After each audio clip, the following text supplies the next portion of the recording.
Pred 230 leti je takratni prvi župnik Anton Kreševič podrl staro in začel z gradnjo nove, sedanje cerkve. Ta je bila sicer večkrat obnovljena, dograjena, a tako korenite obnove najbrž ni doživela. Pred obnovo pa je bila že precej dotrajana, razloži tamkajšnji župnik. Restaurirali smo glavni oltar, stranske oltarje, prepleskali smo cerkev znotraj.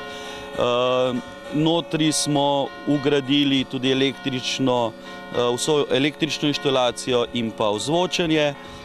Od zunaj, kot vidite, smo pa uredili pokopališče z asfaltom, z robniki, z drenažo cerkve.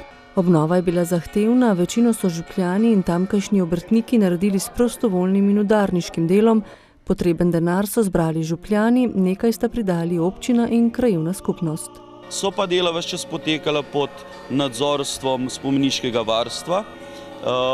Restaurirala pa je glavni oltar konzervatorka in restauratorka gospa Valentin Helena Konjedic. Zagraška župnija sicer sodi med manjše v novomeški škofiji, sovpada z območjem krajevne skupnosti, ki šteje 1200 prebivalcev, večina je katoličanov.